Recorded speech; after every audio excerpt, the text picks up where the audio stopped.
Mi nombre es Alejandro Lorenzo Olate Levet,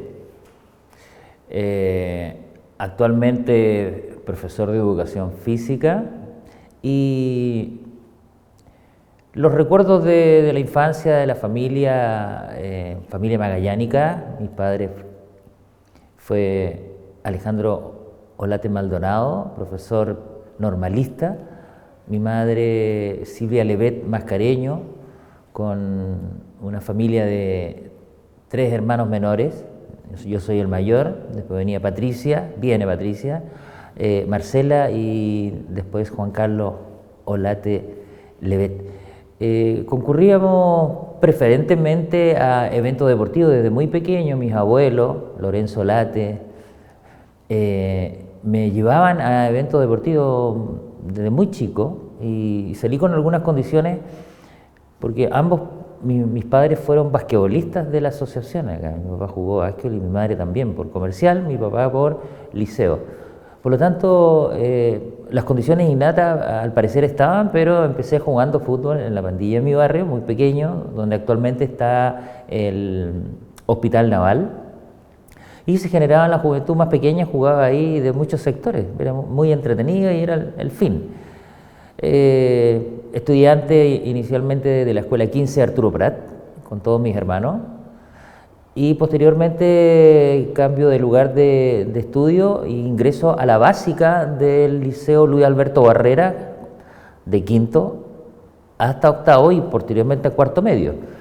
Pero ahí ya se inicia directamente mi carrera deportiva, jugando por el liceo, y en octavo año doy la prueba nacional, que era la prueba especial para saber qué tendencia tenía, si era técnico profesional o científico humanista, y salgo con un 90% al técnico profesional e ingreso a la escuela industrial de la época, actualmente liceo, Armando Quesada Charán, y ahí empieza mi carrera, digamos, como técnico.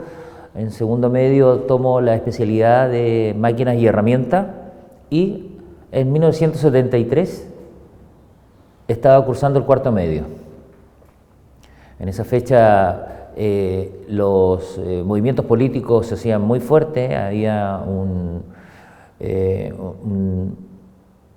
obstáculo de manera permanente social de las altas esferas con respecto al gobierno de Salvador Allende, un gobierno innovador en base a potenciar a las organizaciones de los obreros, principalmente las grandes industrias de la época, y eso produjo en mí una tensión que no la tenía inicialmente, sino que vivía más con el tema deportivo, era más transversal, pero también la militancia de mi abuelo Lorenzo Olate, el papá de mi padre, y también la tendencia socialista de la familia hizo que me interesara en la política, digamos, en la contingencia, más que el ser militante, y asistí a varias reuniones en el partido en ese tiempo, mientras nos preparábamos para ir a un sudamericano de básquetbol, el cual fui nominado en esa fecha del 73. Fueron 8 jugadores de la selección de Punta Arenas, que fuimos nominados directamente a la selección chilena porque ganamos 2 años consecutivos el campeonato juvenil. Entonces, entre los entrenamientos y las reuniones, ¿cierto?, y de cómo nos íbamos enterando de las novedades que estaban pasando, bueno, en esa época los canales no eran una vía clara para informarse, por lo tanto nos llegaba información política de manera interna y escuchábamos mucha radio en esa época, radios que se comunicaban en el momento de las acciones, ¿cierto?, de lo que estaba pasando, y así me fui acercando al partido. Conocí a varios compañeros, compañeras que pertenecían a otros colegios y teníamos una tarde incluso hasta deportiva, jugando ping-pong, ¿cierto?, conversando, dialogando, y en eso llega el fatídico día del 11 de septiembre. Nosotros con un grupo de estudiantes de la industrial fuimos a nuestro colegio. Al saber la noticia nos acercamos, éramos alrededor de 40, Supimos del golpe de Estado, supimos de lo que estaba pasando en Santiago por radio y nos tomamos el colegio. En la escuela industrial la tapiamos, tal cual como está hasta el día de hoy, con esas puertas de vidrio doble, las tapiamos con mesas, sillas, hicimos una especie de defensa de nuestro colegio, pero la Marina, los infantes Marina entraron por los talleres. No alcanzamos a cerrar la parte de atrás, que tampoco hubiera sido muy efectivo, ¿cierto?, por el objetivo que ellos tenían, y ahí fue la primera vez que nos encontramos frente a frente con las Fuerzas Armadas. Nos detuvieron, nos revisaron, nos colocaron contra las paredes, los culatazos, los golpes, qué sé yo, nos revisaron completo. Estuvimos alrededor de una hora con las manos puestas en las paredes, ¿cierto?, piernas abiertas. No hubo ningún exceso más, aparte de los golpes, ¿cierto?, de amedrentamiento del momento y por la situación que vivíamos, y después nos dejaron en libertad para irnos a su casa, cada uno a sus casas. Con un grupo de amigos que vivíamos al otro lado de Punta Arenas, la población William, vinimos caminando, veíamos las tanquetas, todo lo que estaba pasando, estaba coordinado la intendencia, la plaza, por lo tanto tuvimos que pasar por España, donde los carros, ¿cierto?, andaban por todas partes, los militares, y llegamos y se nos ocurrió la idea de ver cómo estaba el partido, de ir al partido en República, la Casa del Pueblo. Y cuando llegamos ahí a una cuadra, ya vimos que habían tanto carabineros como militares, se habían bajado y estaban sacando cajas del partido, y se llevaban detenidos a varios compañeros que no los conocía a todos, pero sí algunos identificaba en las conversaciones que teníamos, lo estaban sacando detenidos y subiéndolos a los camiones para llevarlos seguramente a un lugar de detención en ese momento en el cual desconocía, y de ahí nos dirigimos a las casas, cada uno, para seguir escuchando durante todo el día y los días venideros, digamos, cuáles eran los cambios que se habían efectuado en el gobierno y qué es lo que estaba pasando. Sí, los comentarios, aparece en un par de días Radio Moscú, que también fue una comunicación directa y se comunicaba directamente que habían detenidos, desaparecidos, que había fusilamiento, que habían cuerpos en las calles de las grandes ciudades, ¿cierto?, y que había que tener mucho cuidado porque el fascismo había entrado de manera muy fuerte y no iba a haber contemplaciones con la resistencia del pueblo. Después de esos días que fueron impresionantemente amargos, digamos, para las familias nuestras, mi padre, mis abuelos que todavía vivían, mis 4 abuelos por parte de los Levet también, mis primos, tenemos una familia bastante grande y nos reuníamos y conversábamos del tema, pero sabíamos perfectamente que las detenciones eran permanentes, iban en aumento, porque incluso vecinos, nosotros vivíamos en la población William, y esos bloques de casas, de 4 casas, ¿cierto?, están muy juntas, y están también los miembros de las Fuerzas Armadas. Hay muchas casas fiscales donde están los marinos, donde están los militares, carabineros y también aviáticos. Teníamos amigos, compañeros de vecinos, que sus papás trabajaban en la aviación. Entonces no entendíamos cómo teníamos que relacionarnos con la gente, porque la gente se guardó en las casas, se perdió, y durante mucho tiempo no pudimos jugar a lo que jugábamos generalmente antes o nos juntábamos. Trató de seguir una vida totalmente normal, no hubo clases durante varios días, varias semanas, los bandos nos cortaron incluso la salida de las casas, porque el toque de queda era muy temprano inicialmente y de a poco se fue extendiendo. Y mira, recuerdo vagamente que a las 2 semanas y media, volvimos a retomar los entrenamientos de básquetbol, donde entrenábamos en el gimnasio de la Confederación Deportiva, donde actualmente está el Dreams, y después nos íbamos a clase, porque las clases se retomaron, ya no con jornada completa, sino que media jornada, Y como no teníamos tiempo en la noche por el toque de queda, nosotros entrenábamos prácticamente a las 5 de la mañana, 6 de la mañana, en el gimnasio de la Confederación, y de ahí nos colocábamos los uniformes y nos íbamos a nuestros respectivos colegios, del San José, del Británico, del Don Bosco, del Liceo y del Industrial. Y ahí llegábamos a clase y tratábamos de hacer una vida normal, lo cual no se podía porque ya faltaban muchos compañeros dentro del colegio y sabíamos, era un colegio grande en ese tiempo, teníamos 850 alumnos en la Industrial. También había un internado en los terceros pisos donde venía gente, compañeros de localidades pequeñas, digamos, de otras comunas, de Porvenir también de Natales, habían internado, entonces de repente no estaban y preguntábamos y ya nos íbamos enterando de que había mucha gente detenida por varias razones. No sabíamos los lugares de detención, no sabían dónde estaban, entonces la preocupación fue mayor. El 26 de octubre del 73 era el aniversario del Liceo Industrial Armando Quesada Charán. Nosotros estábamos en un grupo que organizábamos, yo en la parte deportiva, nunca fui dirigente estudiantil, pero sí ayuda y organizador de eventos deportivos.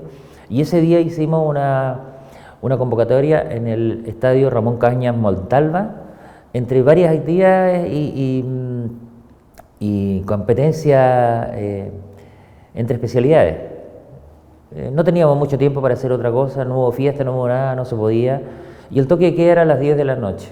Por lo tanto, estuvimos desde las 9 de la mañana hasta las 9 de la noche en el estadio, y de ahí cada uno se fueron con su grupo a sus lugares, a sus casas. En ese tiempo, como te comenté anteriormente, había sido nominado a la selección chilena de básquetbol para el sudamericano en Bahía Blanca. Y las épocas nos han cambiado mucho porque vendíamos bonos de cooperación para poder solventar también los viajes. Y varias amigas, compañeras del liceo, donde ya habían damas, habían mujeres con nosotros, que eran poquitas, pero habían, ellas nos cooperaron en la parte de vender bonos. Y estábamos a una semana de entregar los bonos para poder hacer el cálculo, y paso a la casa de Angélica Olzafel, una compañera, hija de un profesor Olzafel de la Industrial igual, que se comprometió a vender el bono, y paso a buscar el bono a su casa, que vive en la William, en Centeno, camino a la mía, que vivo 6 cuadras o 7 cuadras más arriba en la calle Brasilera. Y cuando paso me dijo: Jano, yo fui a dejarte el bono hace 2 horas atrás a tu casa, y hay 3 integrantes del servicio de inteligencia de la FACH que te están esperando porque te van a llevar detenido, te quieren interrogar y quieren preguntarte algunas cosas, y están con tus papás y tus hermanos en la casa. Hace una semana atrás de esa fecha, Carlos Audicio, un compañero también del Industrial, habíamos conversado. Él estaba muy preocupado por la situación de las detenciones, principalmente de estudiantes, que teníamos más conocimiento de quiénes eran, no tanto de los mayores, y decía que en algún momento íbamos a ser detenidos igual. Y él tomó la determinación y le contó a sus padres que se quería ir a la Argentina, quería irse antes que lo detuvieran, y habló conmigo si él quería que yo lo acompañara. Yo le dije: tengo que conversarlo con mis padres, yo creo que esto no es para tanto. Le digo: Carlos, nosotros no hemos hecho absolutamente nada, por lo tanto salir de acá e irse, en ese tiempo la palabra autoexilio no se conocía, sino que arrancarnos de acá si no teníamos absolutamente culpa de nada, no éramos terroristas, no teníamos nada que nos preocupara. Y quedó esa conversación y nunca la hice realidad. Y cuando llego a la casa de mi compañera y me dice eso, yo le digo: Angélica, le pedí permiso a su papá, que me conocía, había sido profesor mío en la Industrial, era profesor mío. Él le pasó el auto a su hija, y eran 4 cuadras muy pequeñas que había que recorrer. Y me dijo: Alejandro, le voy a pasar el auto a mi hija, que te va a llevar, te va a estacionar a una cuadra. Ella va a bajar a preguntarle y a hablar con tu papá nuevamente si quiere que te entregues o no, y tú decides ahí qué es lo que vas a hacer. Pero ten cuidado con Angélica. Yo le digo: perfecto, no hay un problema. Nos embarcamos, en 2 minutos llegamos a la casa, se estacionó a una cuadra, bajó ella, llevó unos papeles entre medio como para Si había estado ahí, lo había visto llegar de nuevo, era sospechoso, llevó unos papeles y mi papá la atendió en la puerta y le dijo, Angélica, estos son los papeles que también tenía que entregarle a Jano. Y le dijo bajito si Jano está conmigo, si quiere que se entregue o no. Si quiere que me entregue o no. Y mi viejo dijo, no. Dile a Jano que se entregue. No tiene por qué sentirse perseguido en ese sentido. Media vuelta, llegó al auto, nos despedimos con un abrazo y llego a la casa. Efectivamente habían 3 funcionarios de la FACH, del Servicio de Inteligencia, que no tenía más allá de 20 años. Uno de ellos era vecino nuestro muy cercano, que a veces jugaba con nosotros. No era del grupo de los más amigos, pero aparecía y siempre fue bien recibido. Y él era uno de los hijos de los funcionarios de la FACH que ya estaban integrando esta red, ¿cierto?, de penetración dentro de los grupos sociales para saber quiénes eran de qué lado y cuál. Bueno, mis hermanas llorando, mi madre, mi papá muy preocupados y me dijeron que por lo menos esa noche no iba a dormir en la casa, que me abrigara y que llevara una frazada. Y yo andaba con mi chaquetón del colegio, que eran los Montgomery que se usaban en ese tiempo, ¿cierto?, sobre las chaquetas, y una frazada, así que me despedí de mis padres, mis hermanos, y salí.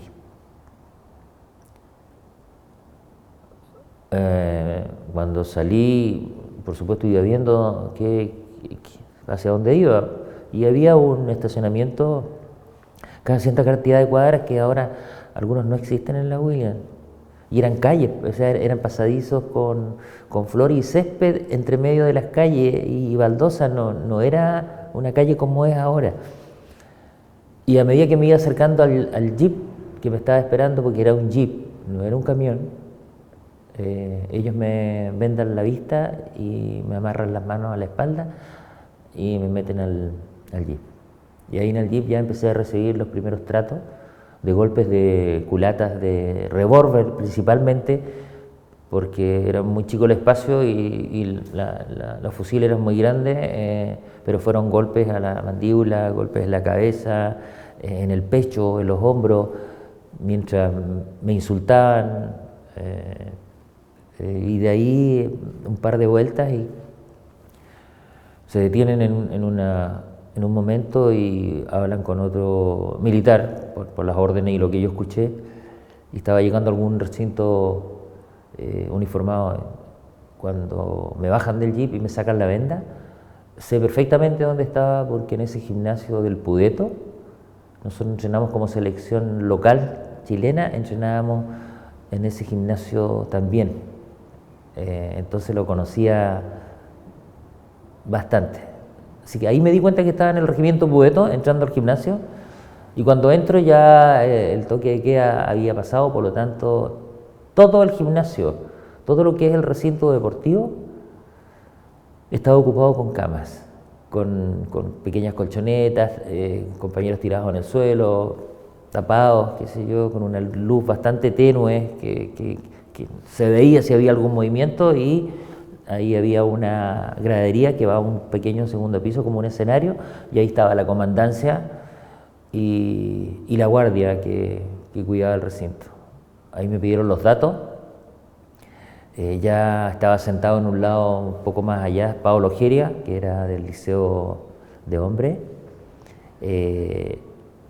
Aldo Mayor, Lorenzo Oyarzo, que era del Industrial, ya habían sido detenidos, y después que me detuvieron a mí, me tomaron los datos, nos llevaron incomunicados. Los camarines que habían debajo de la gradería eran camarines grandes y fueron subdivididos para poder incomunicar de manera individual a los peligrosos. Nosotros éramos el grupo más peligroso que habían tomado, porque éramos integrantes del Plan Z, que después supimos por qué nos acusaban y de qué nos acusaban, y nos dividieron en ese espacio grande en celdas distintas, donde no había ventana, no había luz natural. Entonces definitivamente después de un par de horas o días, como nos dormíamos, nos cansábamos, Era solamente el espacio, no había ni para sentarse ni para acostarse, no había nada.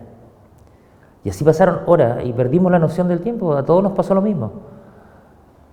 En un momento determinado me sacan y el soldado que me va a buscar junto con... Eran 2 soldados que tenían que llevarme a interrogatorio.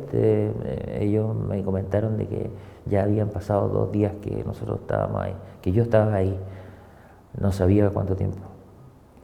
Me sacaron a interrogatorio de noche, al jeep, y de ahí vendado, y sé después con el tiempo de las 6 salidas que me hicieron a interrogatorio, porque fueron 6, me llevaron al mismo lado, que fue la casa de Colón. Siempre fue la misma ubicación. Los primeros interrogatorios fueron brutales, golpes desde que salía del gimnasio hacia el lugar de interrogatorio. La llegada, aparecieron voces nuevas, tipos muy agresivos, donde en varias oportunidades incluso se dieron el lujo de jugar a la ruleta rusa. Cuando no contestaba lo que ellos querían escuchar, porque me preguntaban sobre armas, sobre más integrantes del grupo extremista que iba a apoderarse de los regimientos, iban a sacar las armas y entregarlas al pueblo para poder tener una guerra civil, ¿cierto? Armar la guerra civil para el 18 de septiembre o el 19, que era justamente el objetivo, atacar a las Fuerzas Armadas cuando estén en la parada militar. Toda esa información yo la recibí mientras me torturaban. La tortura más frecuente era la parrilla, que era desnudo arriba de un catre de fierro, amarrado con piernas abiertas de ambos tobillos, los brazos arriba igual abiertos, y los electrodos puestos en el cerebro, en los genitales y en la punta de los dedos de los pies, te mojaban el cuerpo, y el choque eléctrico que te generaba era, aparte de doloroso, las imágenes que pasan por la mente cuando ingresa la corriente al cuerpo y en esa potencia, y al no poder tener la boca cerrada, porque no te colocaban ningún paño, nada para que poder mantener la mandíbula cerrada, uno apretaba los labios y trataba de morder fuerte, pero no podía hacerlo porque te lo impedía la fuerza de la electricidad. Y la lengua se iba hinchando poco a poco porque es un órgano húmedo y se iba hinchando, y al final terminábamos mordiéndonos nuestra propia lengua porque no entraba en la boca prácticamente. Fue doloroso, desagradable, golpe. Nunca perdí la conciencia en los interrogatorios, en ninguno de los 6. Cada vez aparecían modalidades nuevas, y tuve la fortuna, por un lado, de haber estado tan bien entrenado físicamente para un campeonato de básquetbol, que nunca pensé que ese entrenamiento diario de 2 horas me iba a servir tanto para poder soportar lo que me hicieron. Si pudieras contarnos qué ocurre después, ¿cierto? Brevemente también, de estas salidas intercaladas entre Pueto, Colón, después me imagino que viene un recorrido más, pero si me pudieras contar eso brevemente, pero dándole énfasis al momento en que te traen aquí a este lugar. Eso. Bueno, después, como les conté, vienen otras salidas, más o menos seguido, porque esto fue en un lapso de 4 o 5 días que uno no alcanzaba a recuperarse y te volvían a sacar de nuevo. Ya se acerca el mes de noviembre y viene ya el Consejo de Guerra, porque eso es lo que ya nos habían dicho los abogados, nos habían dicho los fiscales que íbamos a pasar al primer Consejo de Guerra de la región como grupo paramilitar, y de ahí nos preparan para el Consejo. se realiza en la capilla del Pudeto, con un pequeño escenario, nosotros como acusados a un lado, las dos mujeres al lado izquierdo, a ellas nunca las vimos durante los interrogatorios, excepto en uno que me tocó Rosa María, que es un tema que lo puedo tocar después porque es muy profundo. Y en la parte personal hay algunas cosas que tengo bloqueadas y borradas de aquel momento, pero en general fue una presentación del fiscal de las acusaciones que todos los testigos de cargo en contra nuestra, ninguno fue presencial. Con el tiempo fuimos conociendo quiénes eran los que nos acusaban y que nos habían visto provocar el terror, que nos habían visto pasearnos como grupo que amedrentaba al comercio, ¿cierto?, con armas, portábamos armas y éramos realmente un peligro para la sociedad en ese momento, pero ningún testigo de cargo fue presencial, fueron todas declaraciones leídas por el fiscal. En cambio, los testigos que nos apoyaban y nos conocían, los testigos de cargo que presentó las defensas nuestras, porque habían varios abogados en el grupo nuestro, no estábamos representados por un solo abogado, sino que cada uno un abogado tenía 2 o 3 casos nuestros.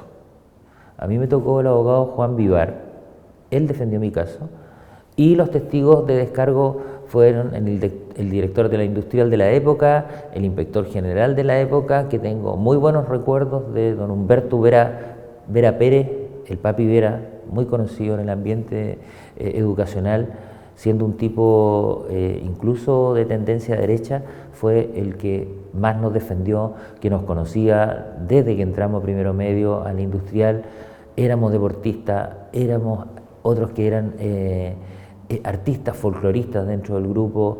Él nos prestó la mayor ayuda posible dentro del consejo. Peter Schott fue un funcionario de ENAP, que en esa época era el presidente de la Asociación de Básquetbol de Punta Arenas. Él también fue un testigo muy importante en el caso mío por haber sido seleccionado desde la categoría infantil de Punta Arenas con varios títulos nacionales y sabían mi trayectoria como basquetbolista. Fue potente. Cuando nos leen los cargos y después los leen las posibles penas que nosotros estábamos por los cargos que teníamos, ¿cierto? Venía pena de muerte, 2 con pena de muerte, cadenas perpetuas, 2 más, 20 años, 10 años y 5 años, que era la pena menor. A mí me pedían 20 años y un día de prisión. Esa era la pena que estaba en juego ante el Consejo de Guerra. Por un lado, afortunadamente, todas las penas bajaron. No hubo fusilamiento, ¿cierto? Sí hubo, los fusilamientos bajaron a perpetua, los de perpetua bajaron a 20 años y así sucesivamente. De 20 años que me pedían a mí, me condenaron a 5 años y un día por rebelión militar. Esa fue la pena y enfrascado en la acusación de terrorista, organizador dentro del grupo armado para tomarnos los recintos militares y provocar la guerra civil. Fueron 2 días de consejo, mucho se habló, mucho se mintió, no había contraparte, no se podían interrumpir los abogados como normalmente pasa. Los consejos de guerra son totalmente distintos. El acusado no tiene la posibilidad de descargar o decir algo al respecto. No se puede, nosotros solamente escuchábamos y atendíamos. Eran los abogados los que intercedían en eso y el fiscal. Después de 2 días llega la pena definitiva.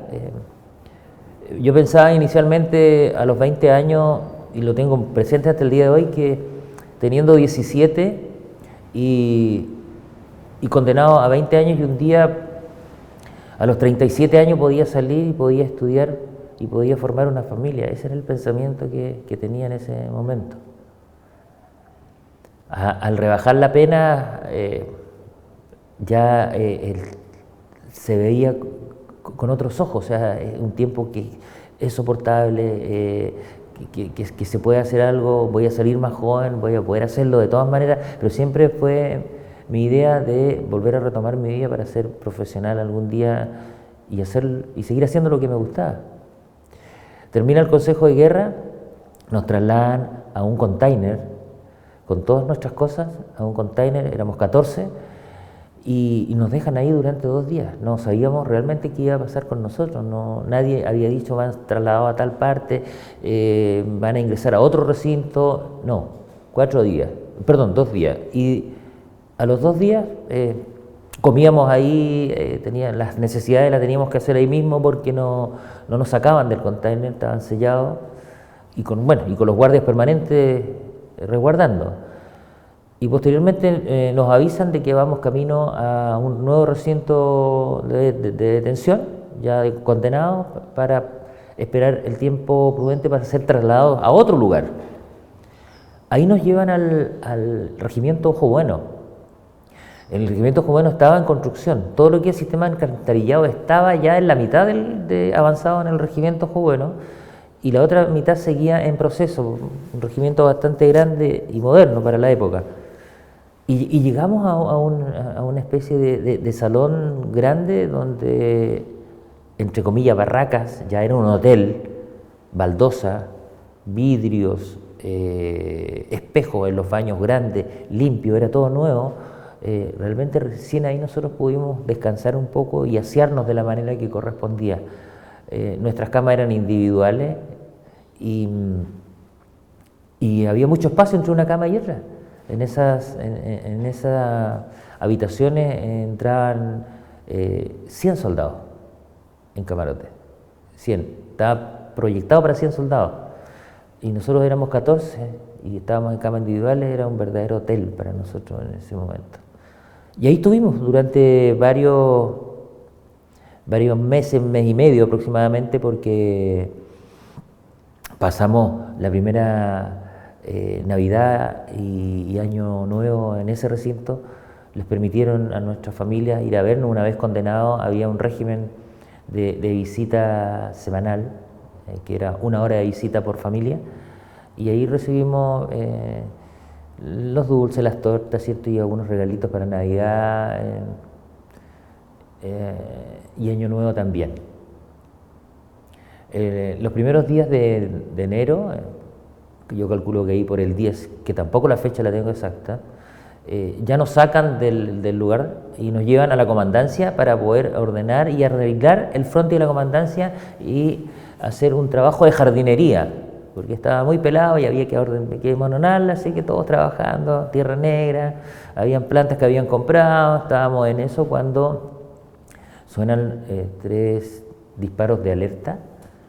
Y ahí se mueve completamente la comandancia, nos rodean 6, 7 efectivos con bala pasada y nos trasladan detrás de un cerro, y nosotros estábamos sintiendo balazos, estábamos sintiendo explosiones, no entendíamos qué era lo que pasaba, o sea, tampoco podíamos comunicarnos y hablarnos entre nosotros, ¿no? Y nos trasladaron por un pasadizo que se formó de manera natural entre un cerro, ¿cierto?, entre medio de un cerro, y unos 50 metros más allá había un hoyo grande, y nos metieron adentro del hoyo todos. Y los guardias tirados sobre arriba, alrededor del hoyo, ¿cierto?, con bala pasada apuntando hacia adentro, porque no sabía tampoco lo que pasaba. Seguían habiendo disparos, explosiones un poco más lejanas que eran de mortero.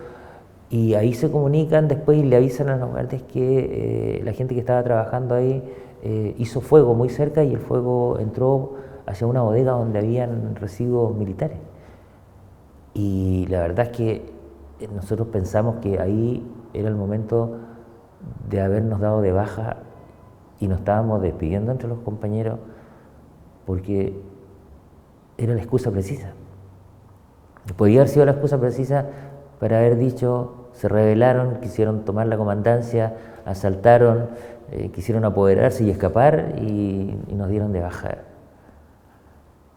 Y no pasó, y esperamos 1 hora y media en ese hoyo, 1 hora y media, y de ahí ya paran los ruidos de las explosiones y las balas, y nos trasladan de nuevo a la sección donde estábamos, y estaba prácticamente toda destruida.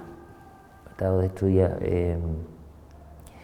No habían explotado granadas dentro del recinto, pero estaba destruido porque las planchas eran el cielo falso de Plumavit, que no se conocía en ese tiempo, y la armazón era de aluminio. Entonces con los golpes y el detonar fuerte, ¿cierto?, la onda sonora de las explosiones hizo que se cayeran todos.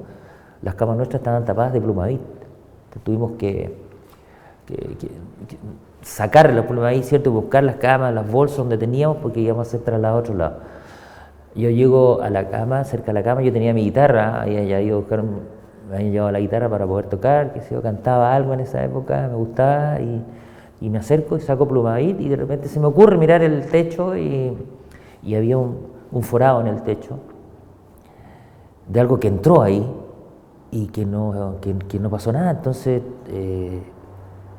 llamé a los guardias que nos estaban cuidando, que de lejos nos cuidaban, le dije a los soldados que aquí había algo adentro del Plumavit, dentro de todo lo que había ahí, que no había explotado porque hay una perforación arriba. Entonces nos sacaron, vinieron los antibombas y la verdad era que entre medio cayó arriba una cama, un bazooka, una bala de bazooka que no explotó. Ahí la desarmaron y la mostraron después cuando salimos, y efectivamente era así. Si alguien de nosotros hubiera movido algo de manera muy violenta, tal vez hubiera sido otro la historia. Bueno, sacamos las cosas, nos metieron adentro de 2 tanquetas anfibias y partimos rumbo hacia donde no sabíamos. Ahí llegamos y nos dimos cuenta después que estuvimos alrededor de 4 o 5 horas en el estadio fiscal. Adentro del estadio fiscal, atrás de la gradería, donde había una cancha de futbolito en esa época, ahí estuvimos estacionados. Ahí. Pero lo supimos después, porque nadie vio dónde estábamos. Después comentaron los compañeros que estaban acá, comentaron de que las tanquetas habían llegado, 2 tanquetas, habían llegado 4 horas, y de ahí relacionamos dónde estuvimos estacionados. ¿Dónde estuvimos? ¿Y qué pasó en esas horas que estuvieron ahí las tanquetas acá al interior del estadio? No sentimos absolutamente nada. No sentimos voces, no sentimos nada, solamente las órdenes militares del momento, pero no sentimos gente. No sabíamos dónde estábamos. Y nosotros estuvimos adentro de la tanqueta, guardados, silencio, ¿cierto? Las tanquetas, habían 3 guardias armados cada uno, y no sabía qué más había detrás de nosotros. Nosotros sabíamos que íbamos en 2 tanquetas, pero no sabía si habían más refuerzos, ¿cierto?, alrededor nuestro. Hasta que llegamos esa tarde al regimiento Cochrane. Cuando bajamos al regimiento Cochrane, nos metieron en era un galpón grande donde se guardaban vehículos, y ahí ya estaban armados los camarotes que nosotros ocupamos durante, yo diría que casi 20 días. ¿Ustedes sabían que el estadio se utilizaba como centro de detención? No, nosotros no sabíamos hasta ese momento, porque lo que sabíamos antes que fuéramos detenidos y todo lo demás, era solamente por radio, y lo que veíamos directamente, que eran los compañeros, que deben haber habido unos 300 compañeros en el regimiento Pueto, y en el Ojo Bueno solamente estábamos los 14. Sí sabíamos que en el Ojo Bueno estaban las compañeras, las mujeres estaban allá, eso lo supimos de oído. A ellas nunca las vimos. Llegamos al Cochrane, instalados en los camarotes, y ahí empezó otro tratamiento igual durante los 20 días que estuvimos, porque nos hacían bañarnos todos los días afuera. Abrían un grifo que había en una esquina, había el grifo, y nosotros nos bañábamos ahí adentro. Pero también hubieron tortura, ya estábamos condenados, y también ellos nos torturaron, nos sacaban, a mí me sacaron una vez, y a todos nos sacaron una vez, en diferentes grupos, y tenían un sistema novedoso para ellos. El hecho de sacarnos, detrás de ese galpón donde estábamos había una cancha de fútbol, que pertenecía al Cochrane y tenían perros amaestrados y nos colocaron, a 4 de nosotros, nos colocaron en el área grande, fuera del área grande, los perros adentro del arco, 4 perros, y ellos nos explicaron que se trataba de ver cómo estaba el estado físico nuestro, si que podíamos sacarnos los perros de encima porque nos iban a morder. Y al otro lado, había que llegar al otro lado del arco, ¿cierto? Al otro lado de la cancha, y detrás de esa cancha del arco había un cerco de matas de calafate, con otros árboles entre medio, pero matas de calafate principalmente.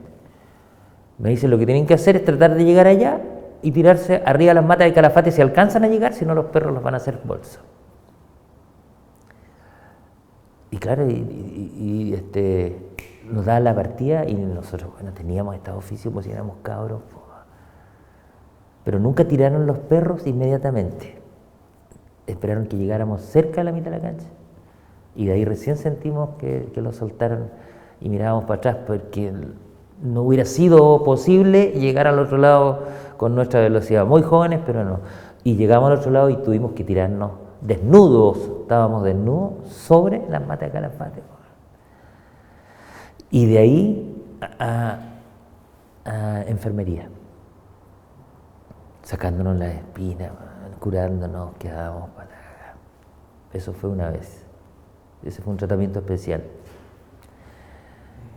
Las visitas fueron una vez a la semana, recibíamos visitas allá igual, por separado.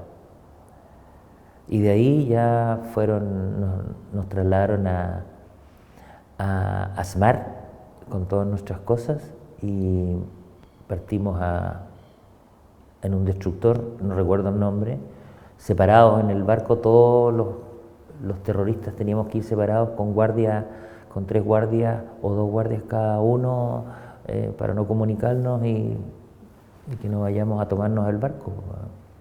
Y de ahí partimos a Isla Dawson. Una última consulta, Alejandro. Tú nos has contado que tú siempre has estado vinculado al mundo del deporte.